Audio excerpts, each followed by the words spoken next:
Hello, Nicolay. I'm Lovery. And I'm Noah. Link leaders are recruiting sophomores and juniors to help out Nicolay with the freshmen. For more information, you can sign up on EB on Tuesday, March 5th.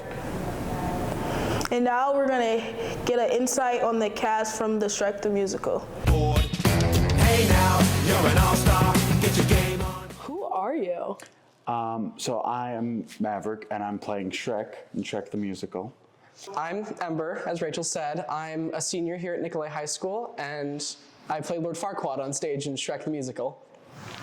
Who is your inspiration when you're on that stage? Kind of a mix of like, if you took like a drag queen, a toddler, and a Karen and mixed them together, it's kind of a little bit of all of that. It's really weird. Do you sing in your Shrek voice, or do you have a Shrek voice? I do have a Shrek voice. So I talk a little bit like this. So this is sort of a Scottish accent, but you know, it's a little bit more Shrek-like. Oh, okay. And then like, does that like make you feel like you are Shrek? Oh, 100%.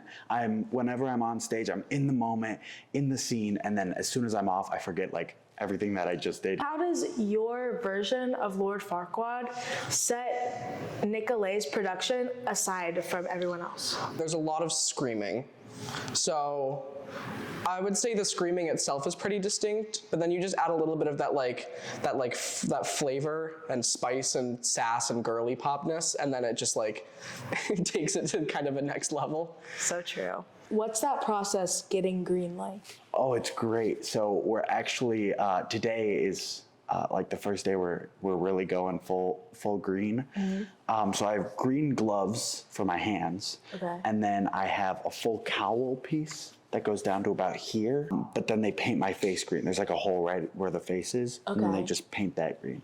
Is there a specific story or little anecdote you would like to share with our viewers about the musical? So if you didn't know, when someone plays Lord Farquaad, unless they're already pretty short, you spend the entire show on your knees. So that's been kind of, a little challenge in with itself. I have like 3 sets of knee pads on with every show. My little fake legs are clipped to them, and it's just such a fun time, even if my knees are sore constantly from walking on them. Say Shrek 2 or The Godfather 2? Shrek 2. Any day, all day. How does it feel to play someone of that height? It's definitely a little bit humbling because you're shorter than everyone else. Does it make you sympathetic for people who are shorter? Yes, absolutely. Interesting. Anything else you would like to say to Nicolay about the show? Us here in theater, we put a lot into our shows. We put a lot of time and effort, same as those who do sports or Nicolay Fear. So it would mean a lot if it doesn't have to be this show, but come support us in any way that you can, because we've spent hours and time put into this. So. And just to give us a little taste, can you say thank you as Shrek? Thank you. Thanks, Ember. Our wrestling team has also been great this year. Let's check in on them. This past week, the Nicolay wrestling team made its way to state. I briefly talked to Mike Kinlan, the head coach, about the team. Basically, for the wrestling season, we practice every day, for the most part. They will be going from right after school, two of the days a week right after school we go to lifting. And we do that for about half hour, 45 minutes each day. Usually at least one night a week there's a meet. In this case with double duels for our conference, there'd be 2 duels on each particular night that we would go. And for the most part we'd probably catch the bus about 4 o'clock. So it's a full day, obviously, if you're starting back at school at 7 a.m. Or so, and then you're probably getting home at 9:30 or so on a meet night. Mike, having coached for over 20 years, gave his thoughts about how he coaches. Sure. I think for the most part I'm pretty laid back. I think I can get definitely intense at times, but I think after doing this for 40 years, I think I've definitely mellowed a little bit in the years from when I took over my first varsity job when I was 20 as head coach, and I was into a little more things that way. having to show all the moves and kind of trying to do everything by myself. But again, over the years, I've learned, a big key has been having to get a really good staff. And so that the ones that you trust and that that they know what they're doing and they got the kids' best interest, and you can kind of let some of the duties go. But over the years, I guess it kind of depends on the staff too.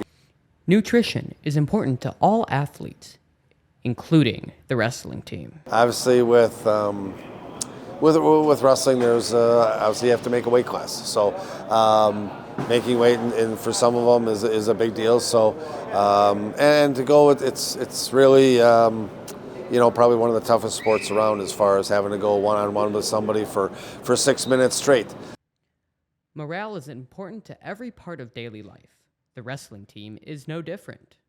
I've been even surprised that, even at some of the JV tournaments that we've been at, the varsity guys come and drive and go and show up and support and try to cheer them on and give them advice. So, and vice versa, when we're at a varsity one only, JV kids come to it, or the girls are wrestling.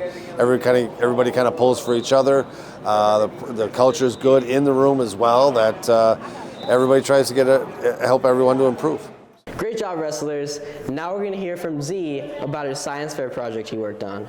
Hello, my name is Adonis Ahaku, and I worked on a science fair project this year about collecting microplastics in the Great Lakes. I decided to choose the topic of microplastics because I had seen the impact that they were having on our ecosystems and on our fish and wildlife in general, as well as the impact they were having on humans. And then I also saw that no one was really doing anything to address the issue, and there weren't any government programs or private entities which had tried to solve the issue yet. So I decided I'd try. So the Milwaukee River and the Great Lakes in general are good for this kind of a project because they have a lot of data already collected about them, so that made them a good choice for testing here. People use a net currently to measure microplastics, and it's a type of net called a Mantitrol, and I figured that by adapting that I could make a collection device that is pretty effective.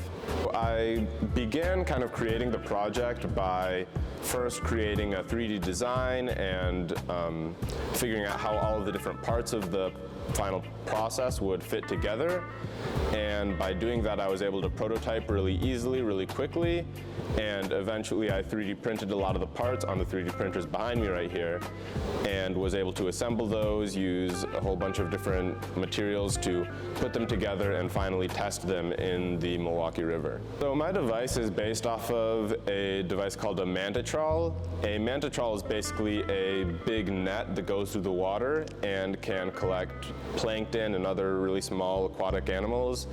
And so my adaptation of it was adding motors, adding a guidance system, adding solar power, and a whole bunch of other things so that the device can go through the water autonomously and then collect things on its own without any humans having to help it along. The goal is eventually to be able to deploy these on a large scale, and by doing that you would be able to clean up microplastics really quickly relative to the current ways that they're being collected. Hopefully, by the end of it, this project can not only be one solution in the fight against microplastics and plastic pollution in general, but hopefully this can inspire other people to pursue similar projects and maybe improve upon the designs that I've made in order to create kind of a final product that can most effectively remove microplastics from the Great Lakes and eventually bodies of water throughout the world. Have a great day, Nicolay.